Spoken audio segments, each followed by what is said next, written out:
Hi, my name's John and this is my partner Michelle. And this is our 7-year-old 70,000 mile Tesla Model S. Come with us as we travel through 9 countries from the south coast of the UK to the top of Norway. A journey of over 5,000 miles in a car that the tabloid press would have you believe has little to no battery performance left.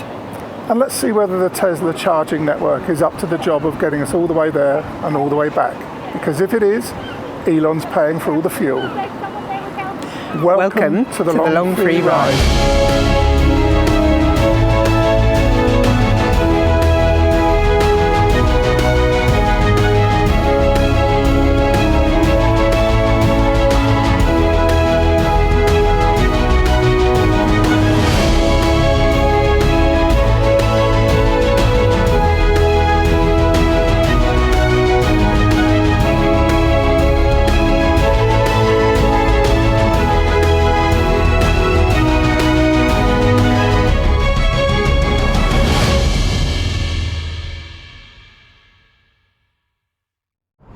Today we start a month-long road trip around Scandinavia.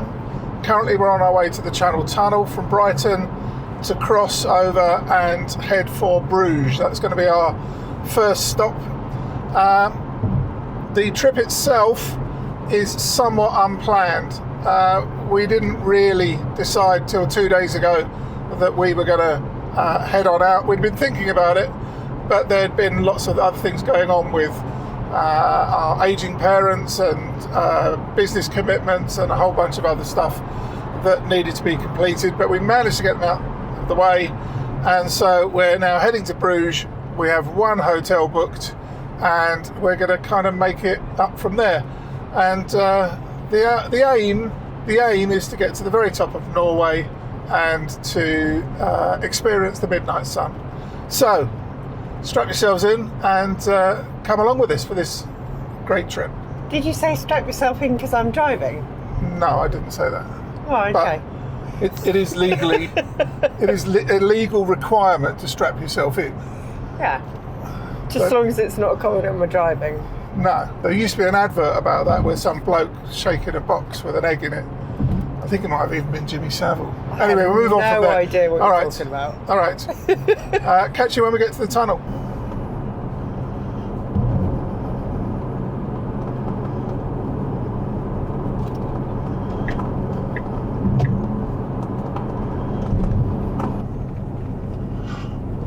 So pick one of the lanes over here. Yeah, there's a car behind me.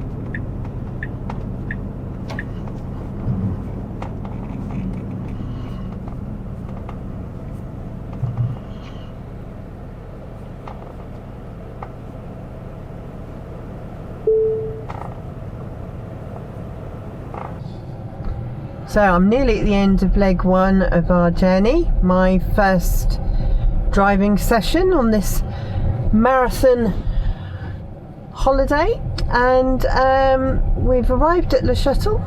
Just a little bit of a queue, only a couple of cars ahead of us, so no problems, and so far so good.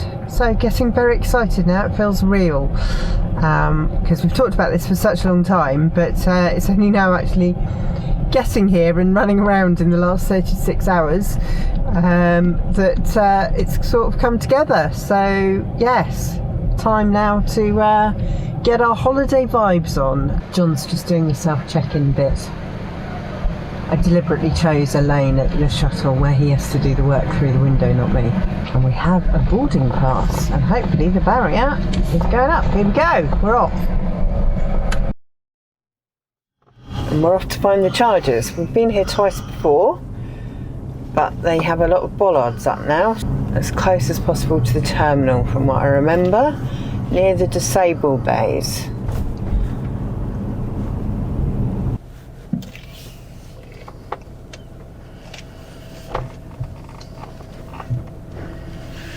Lots of bikers out. It looks like it's an organised girl trip on bikes. But they're having a great time. Okay, I'm turning this off now because I've got to park the car.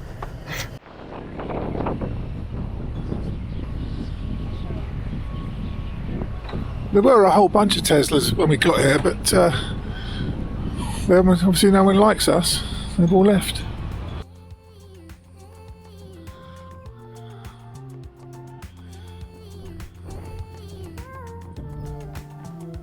We'd arrived at the Eurotunnel with 42% charge, and then while we had our coffee and used the loo and all those sorts of things that you do, we added about 47% of the charger. And then it was time to go. Obviously no filming through customs, but once we were out the other side, through all the various lanes, etc., getting ready to get on the train.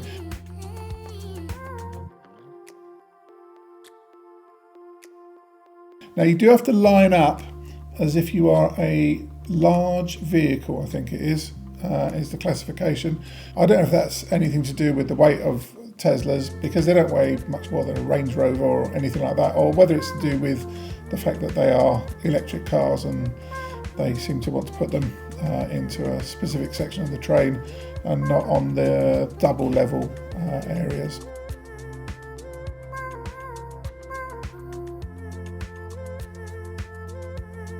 The train journey is about 35 minutes in duration.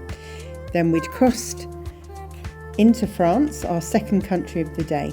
We're now driving on the right hand side of the road, and from Calais to Bruges is about 69 miles, so 111 kilometres. There was very little traffic, no hold-ups, so it took about an hour and 20 minutes, and we crossed yet another border, our third, so we were in Belgium.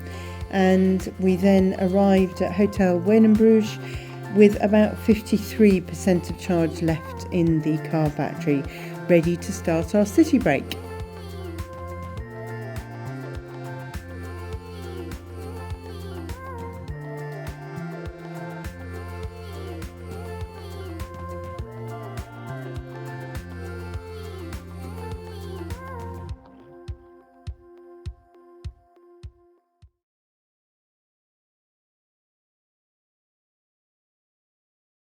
So we got a TripAdvisor city tour that we could do on my mobile phone, only €6, and it was going to make us walk around the top 10 sites of Bruges. Starting with the Belfry here, which is one of the UNESCO World Heritage Sites, and it really shows off what is important to Bruges in the 12th to 15th century, because that's really its golden era, and you'll see lots of medieval type buildings from that time period.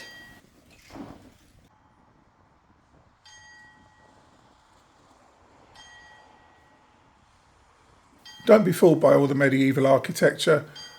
Bruges is very much a tourist town, and you're going to find things like the Friet Museum, the Museum of Torture.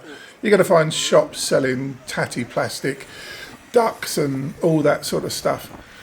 Also, if you're going to take a walking tour, make sure Google Maps works properly on the person's phone, or you might see this street time and time again. John's right, I had a technology fail, and there's no compass in my mobile phone apparently, and I have no sense of direction. So he took over guiding us through the 10 sites, and we were building up an appetite at this point with all the walking. So we managed to find the restaurant that had been recommended to us for moule and frites, very typical of a Bruges speciality. After lunch, we wandered back to the Quay of the Rosary. This is the classic picture postcard guidebook view of Bruges that you'll find it's plastered all over the place. And it's also the place where a lot of the canal boat companies have their offices selling tickets. So we decided we were going to take a little tour via the canals and have a look at the city that way. It was great to get another perspective on the whole view of the town, and it's very different from the walking tour we took. We deliberately chose an electric canal boat. Well, yeah, and it would appear that they all have to be electric by, I don't know, 2030 or something like that. But virtually all the ones that we saw while we were there did seem to be already electric. Speaking to the guide, he said that I think it had a 70 kilowatt hour battery in it. And he said that that would do the majority of trips that they would normally take on in a day. However, in the peak season, it might not last the entire day, and they might have to bring out the diesel. But yeah, they charge them overnight, and it all seems to be heading to a much more green and clean future.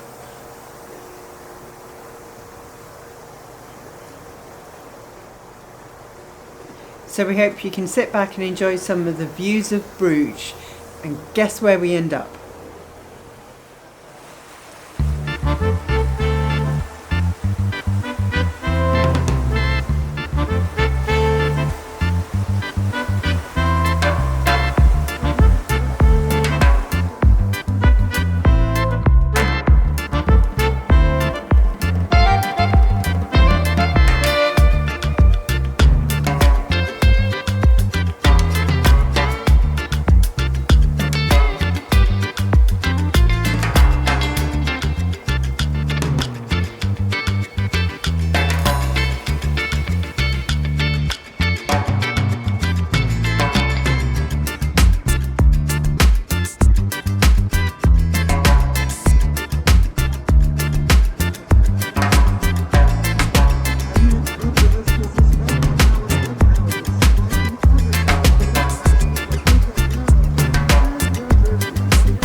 As we headed back to the Quay of the Rosary, we passed on our left a brewery.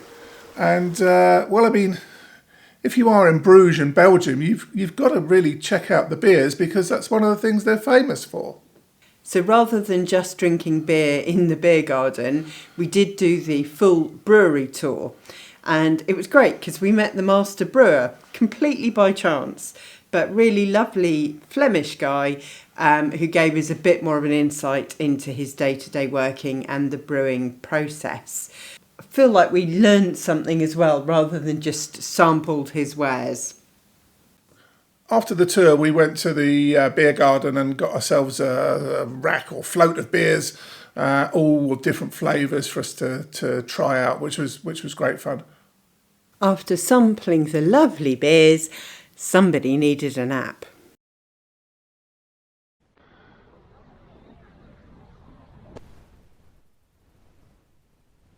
After the brewery tour, we continued with the walking tour, which was turning into a bit more of a military hike, actually.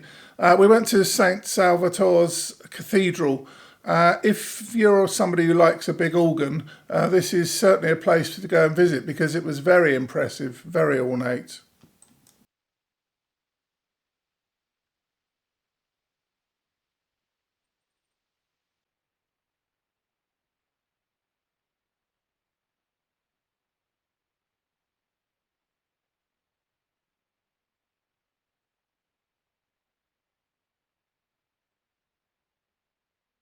Towards the end of the tour, we got to Boniface Bridge. And legend has it that when you walk across the bridge, the next single person you see will be your lifetime love. I bumped into a Brazilian girl. She looked a bit high maintenance though. So I thought I'd stick with the missus. Here's the obligatory kissing shot. It's a bit cheesy. And here we see Michelle looking at the statue for clues to answer the last of the quizzes on our mystery walking tour. Thank God it'll be over if she can find it.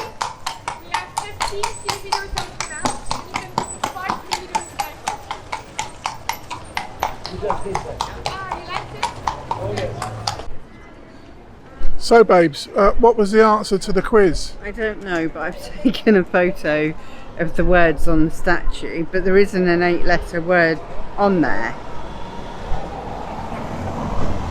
I don't know, I genuinely don't know. Well, can't we just skip it and get back out there? Yes! But we'll be here all night. Needless to say, when we took a closer look at the plaque on the bridge, it did have an 8-letter word, and we could then find what the 5th letter was, or whatever the clue was we had to solve, and complete our walking tour. So, babes, what did you think of Bruges as a place for a sort of city break weekend trip? Yeah, I'd definitely recommend it. It's easy to get to. I think we got lucky with choosing a hotel that had a Tesla supercharger and gave us easy access into the town. Yeah, they had those shuttle buses, didn't they? And there were other chargers there as well, not as many as the Tesla chargers, but there were some third-party chargers also. Yeah, so that was a great location. The town itself, cobbled streets and canals. I can see why people call it the Venice of the North. Yeah, I call it the Venice of the North. I'd call it the Amsterdam of the South, because with Venice is still very much a working waterways. The only thing that worked on the waterways here were the tourist boats. And the bridges are all very low, whereas again in Venice the bridges are all quite high, and you have to kind of climb up loads of steps to go over them. So these ones were much more like your bridges in Amsterdam. They were quite low, and you could just about get a tour boat underneath them. In terms of things that Bruges is famous for, we did see lots of handmade lace in stores, chocolates obviously, the beer. There were a number of beer shops that you could buy whatever variety you wanted. Lots of fruit beers. I'm not really into those. Yeah, but then we had some lovely waffles. You can't knock a waffle, can you? No, and then moules frites, the classic. Yeah, but if you watch the next episode, we have some much nicer ones there. Yes, but then there's also some other issues. Bruges is undoubtedly a great place for a city break. Even if the weather's against you, there's so many things to do there. You've got all the architectural buildings that you can go inside and see. Many of them are UNESCO heritage sites. And on top of that, there's all the museums as well. There's also many different ways to see Bruges, so you don't have to do a walking tour. There were horse and carriage rides. You could have hired bikes. I think there were segways. There were open top buses. There's a million ways, and I'd have to say that by the end of the day, with all the things we've been doing, the walking tour was somewhat tiring. As we head to the top of Norway and back, we're going to keep a log of the various stats on the journey. This episode, we covered 167 miles, which is 269 kilometres, and we used 64 kilowatt hours of energy. Now, that's kind of like saying how many litres of fuel did we use if you're a petrol car driver. We charged the car twice on this leg of the journey, left home with just over 80%, plugged the car in when we got to Eurotunnel whilst waiting for our departure time, and then plugged the car in again when we got to Hotel Weinebrugge. In total, the car was plugged into chargers for 54 minutes. Our cost for charging was zero. If you want to know why Tesla give us free electricity, then go check out our video on charging our electric car. Link in the description down below. And we had no other ancillary costs to add. So now let's take those figures and add them to the trip total. We're about to show you what's coming up in the next episode. But just before we do, why don't you take a moment to like this video, subscribe to the Long Free Ride channel, and perhaps send us a little comment. Let us know you're there. Tell us what you think. Thank you.